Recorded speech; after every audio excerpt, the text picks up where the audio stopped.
The other thing we need to talk about is the Chains of Domination Shadowlands patch 9.1 cinematic that was like the first thing they showed at BlizzCon. So, now, World of Warcraft. I was also screaming about this. This is called Kingsmourne. And so, for this, I need to bring out Tiny Frostmourne. And hold it so that we can have emotional support through this trailer. So we start kind of at the end of... Look around you! The one that we see in Torghast. What makes you believe you're not just a weapon to achieve his ends? Enough! Join our cause, or be made to serve.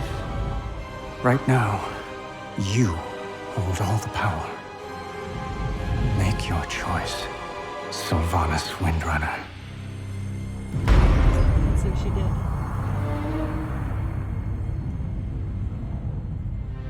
Despite all our efforts, the Maw continues to grow. What if Denathrius' treachery is irreparable?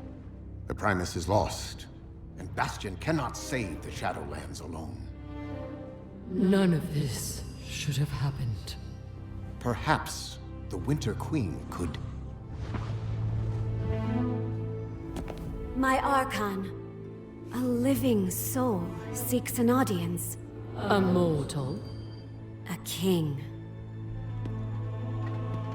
By all our measures, one who has spent his life striving for justice. One who would give anything to serve his people. One whose heart is true. Very well. He may approach.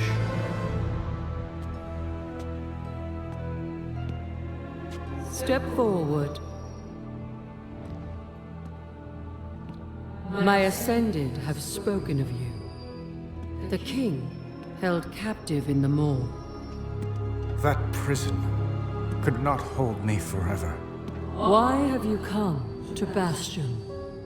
You have a key that I need. You will release this soul from your I'll answer all grasp. your questions. No. He is bound to me.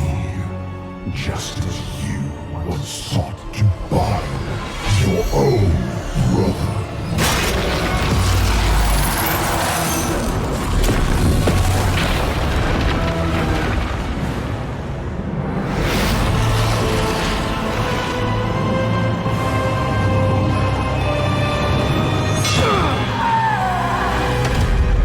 Rip.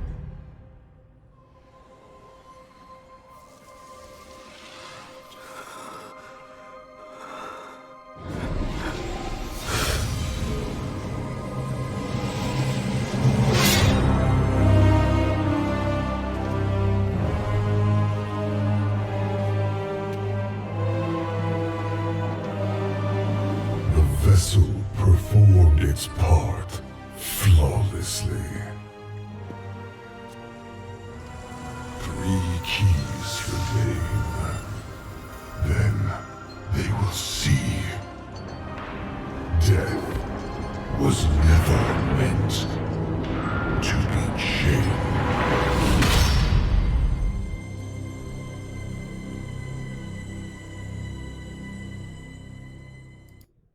All right. So, yes, that was the jailer. So we're gonna start from the beginning, and I'm gonna walk through this with you guys. I'm obviously a lot more up on Warcraft lore than I am on Diablo lore, so hopefully this will be a bit more entertaining than the Clash trailer.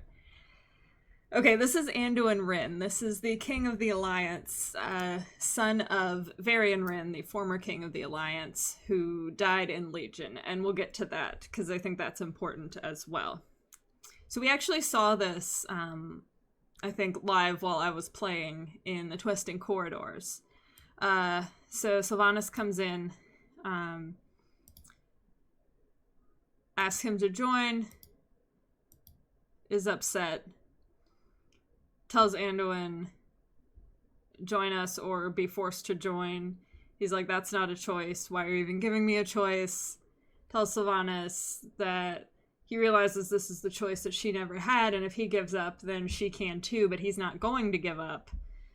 And so she has to... In our cause, or be made to serve. Right now, you hold all the power. Make your choice, Sylvanas Windrunner. Okay, and everyone talks about her facial expression at the end of this, and I adore how these cinematics are animated, because they're so expressive. Don't understand why he said her name.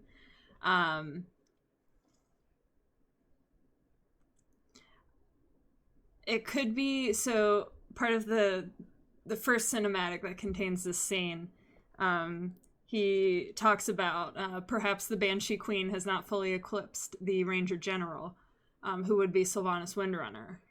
And of course she's still Sylvanas, but she's different. So maybe he's trying to call back to the Ranger General part of her. I'm not sure. Or it's just a power move, and he's like, I know who you are. I know what you're trying to do. So go ahead and do it, or prove to me that you're better than this. Okay, put a pin in that for a minute. Sylvanas makes her choice.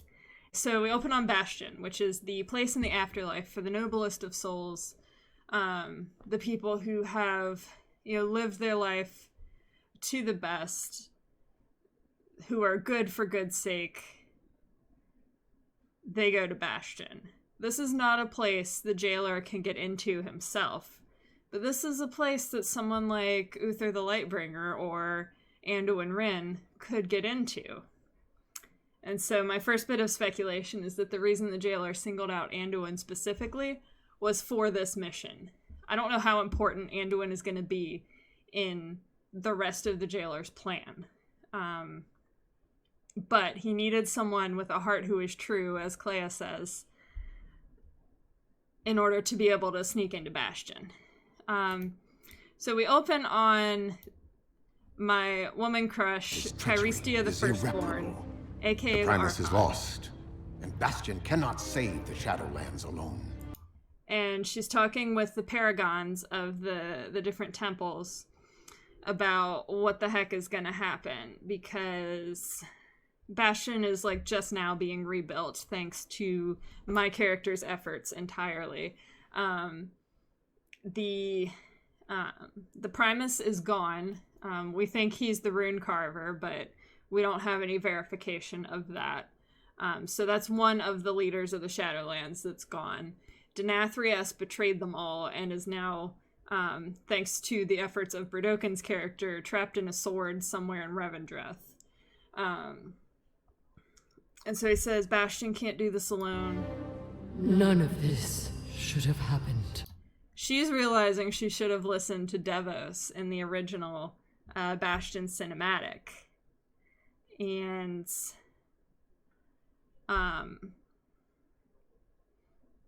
should have foreseen, 15 years ago or whenever Uther died, that the power from the Maul was getting out and that the jailer was gaining power. And so when she says none of this should have happened, she knows she was warned. She's realizing that Devos was right and she should have done something about it. But she didn't. So. Perhaps the Winter Queen could...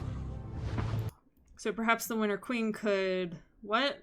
We don't know. I guess help. Ardenwald has been probably the best about managing this anima drought. The Winter Queen has been making some hard choices on which groves and which seeds, which souls get to continue to exist, and which ones have to give up their anima for the good of the realm. So maybe they're going to ask for anima, or they're going to ask for the Wild Hunt warriors to help figure out what to do about the jailer and about defending the Shadowlands. But we're cut off by our good friend Clea, My Archon. who is living her best life as an Ascended, and she talks about a soul that has arrived who is, whose heart is true, not just a mortal, but a king.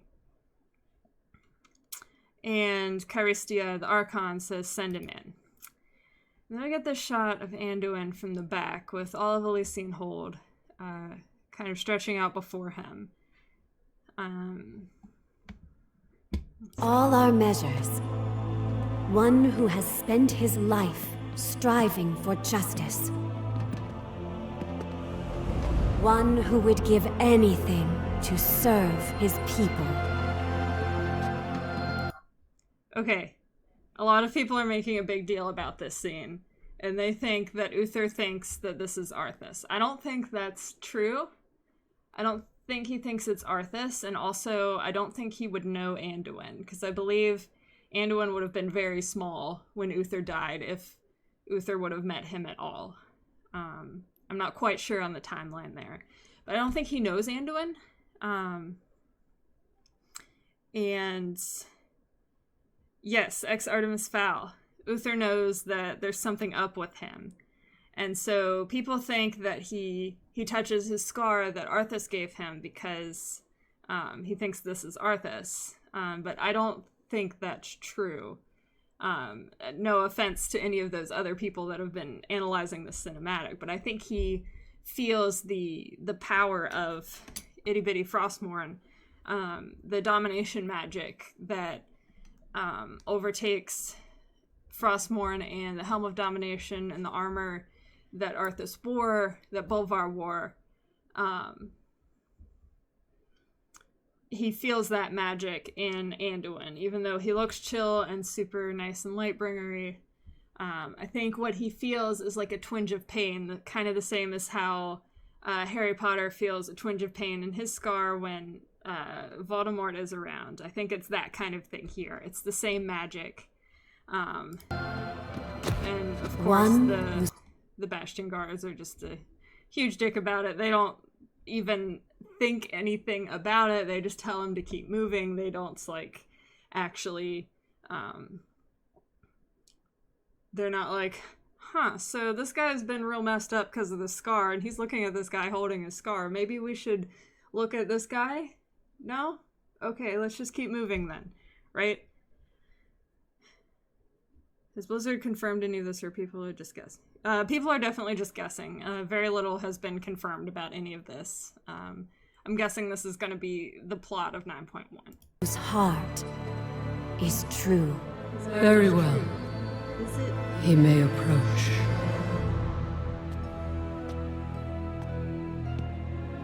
Step forward.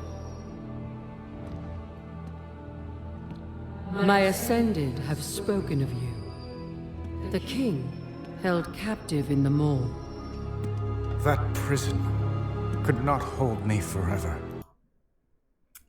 So, this could be Anduin speaking here, but I think we all kind of know that this is actually the jailer speaking through him, because Charistia, the Archon, and the other Eternal Ones, the Primus, the Night Queen, and Denathrius, they locked the jailer away in the maw. So he's imprisoned there as well. And so this is kind of a double meaning thing coming from Anduin, that prison couldn't hold me forever, maybe. But we find out that the jailer is talking through him. Why have you come to Bastion? You have a key that I need. You. I love that. Just that pure hatred. You. She knows that's her brother. She knows that's Soval, the jailer. Somehow inside of this mortal. And goes batshit. Will release this soul from your grasp. No. No. He is bound to me, just as you. Okay. And so I want you guys to watch this next part, and I want you to think about the Shadowlands intro, announcement trailer with Sylvanas and Bolvar. And I want to point out the similarities there. Sought to bind your own brother. You get the purple chains with Sylvanas.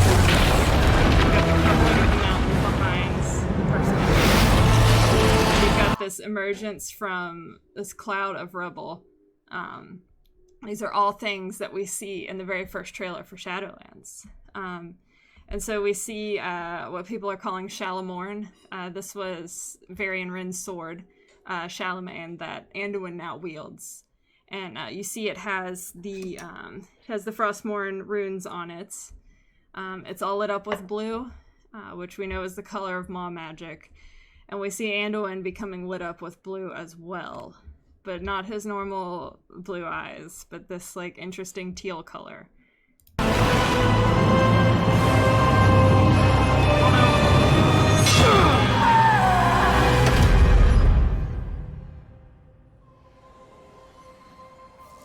So we see the sigil of the Kyrian being absorbed into this blade. Now, if we think that this blade is a new Frostmourne, then this is somehow related to the soul of the Archon. But we see Anduin come back for a minute, and then his armor lights up again. And he goes back under control. We see her hand move a little bit. So she's not dead on impact. And from the WoW Q&A panels, it sounds like the Archon is still alive. So she's not dead yet, but she's probably not super okay, because she keeps getting stabbed, first by Devos, and now by Anduin / the jailer. Is she undead? Yeah. So, meanwhile, back at the mall. Performed its part flawlessly. Okay. The vessel is performed flawlessly. We don't know if the vessel is Anduin, if the vessel is this new domination armor, or if the vessel is Shadowmourne, or Kingsmourne, or whatever you want to call it. We don't know, but we see the jailer pulling the Kyrian sigil out of the sword. 3 keys remain. So I want you guys to watch Sylvanas here. So most people are focusing on this facial expression of hers, which is a little bit of sadness, a lot of guilt, and it's definitely valid. I mean, she knows that she made Anduin into this. She realizes the parallels between what's happened to him and what Arthas did to her.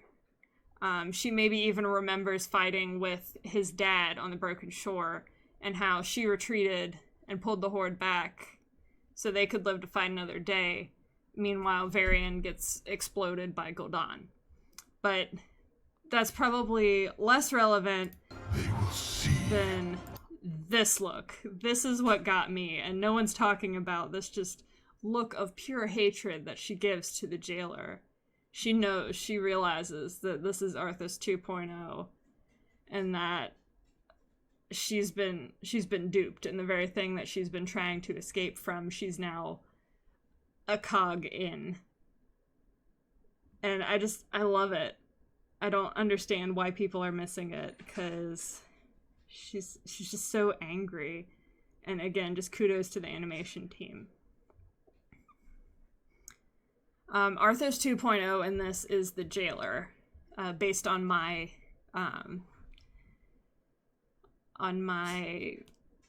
I guess, opinion of what's happening. Arthas, who, you know, manipulated Sylvanas and made her do awful things for him. The jailer's doing the same thing, and she's starting to realize that.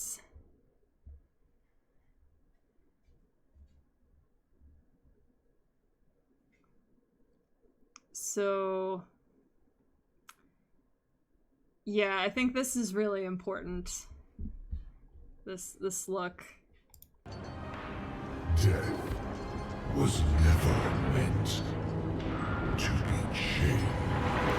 And of course, death was never meant to be chained. He is referring to himself being locked in the maw. This landmass up here that's chained up, this is, ironically, this is called Korthia. This is a new zone that we'll be getting in 9.1. We know very little about that right now. But the other thing that's been a big area of speculation is this 3 keys remain, and what are the 3 other keys? And so at first thought, it's easy to think, well, this one came from the Archon, and there are 3 other of the first ones: Primus, Winter Queen, Denathrius. So it would make sense at first glance to think that those are the keys. But I don't think that's quite it. I think this is important because, as I've been mentioning, the Archon's name in game, Cheirestia the Firstborn. She was the first of the Eternal Ones that the First Ones created. So that would potentially award her with some special power over death or over the Shadowlands, which is why her sigil is important. Not necessarily because it's Bastion, because it's one of the zones of the Shadowlands, but because specifically it's her. And Anduin was necessary to get directly to her because he was so pure of heart that he can even use light magic in the Maw, as we see it in the intro to quest to Shadowlands. So I don't think it's the other leaders of the factions, because if we assume that the Primus is the rune carver, then the jailer has him tied up and would be able to take his already. Likewise with Denathrius, who allied with the jailer. Surely part of that deal would have been to give up his key here, if that were the case. So we also know from a press release that that Blizzard made the night before BlizzCon that the jailer is looking for a key on Korthia. So we know that it's not related to the other zones. That said, I personally am pretty sure that one of the keys is Draka, because in the Maldraxxus Afterlives trailer, the animated one, where it talks about, where it goes through like Draka's adventures in the afterlife, when she takes the missive from the Margrave of the House of Eyes, she leaves, the necropolis blows up, and she has to fight the ambush that's been set for her. She goes to Margrave Crexus at the House of the Chosen. Crexus opens the letter and reads, "I send you a key." And Draka's like, he didn't mention any key, I'm sorry. And then he's like, a battle-hardened warrior with the skills of a master spy, or something like that. He says, "A key to many things indeed." So I think there's something about Draka that gives her this power here that the jailer's drawing out of this, that is a key to whatever this thing is the jailer's trying to do. Presumably the key to escaping the Maw. And why that would be, though, I haven't been able to figure out. Because Draka, we like her. We think she's cool from a lore standpoint. But,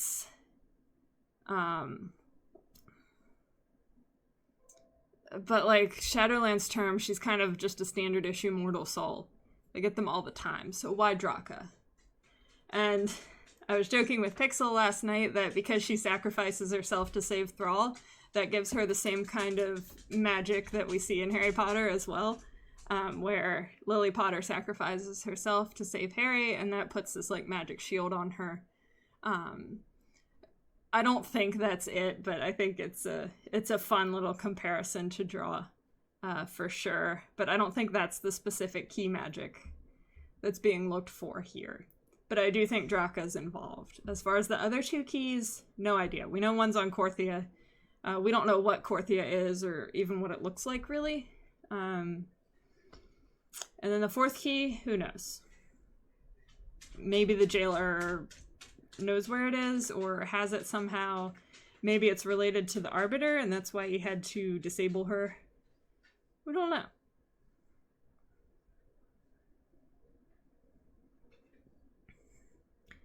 She rose to Baroness, she's special. Well, yeah, but so did Vaj, the Naga lady, right? Like, she was Baroness of the House of Eyes. Or Vyraz is a Baron in the House of the Chosen. It doesn't... that doesn't seem significant enough. Like, Draka's a very good warrior, but so is everyone that's in Maljaxis. So we shall see. We shall see.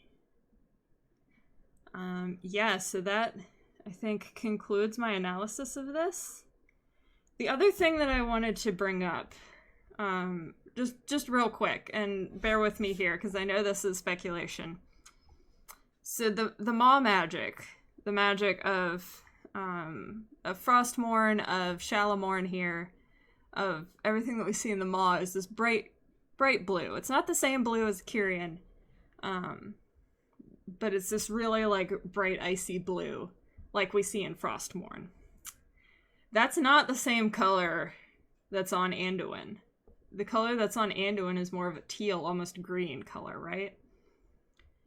And so my pie-in-the-sky, completely unfounded theory, based only on knowing that the artists at Blizzard are so good, is that it's green because, yes, he's controlled by Maw magic, but he has so much of the light in him that adds a yellowish tinge to it, turning it into this weird teal color. I know, it sounds crazy, but if it's true, you heard it here first. That the light is still within Anduin, and that's somehow going to help him break out of this domination that he's under. So that's the last weird, crazy thing I wanted to bring up. Sylvanas is about sick of the jailer shit, realizing that she's made a terrible mistake. The Archon is not dead yet, but may be dead soon unless we do something. And yeah, we're gonna be spending a lot of time in the Maw. So yeah, thanks for indulging me on these bits of cinematic analysis.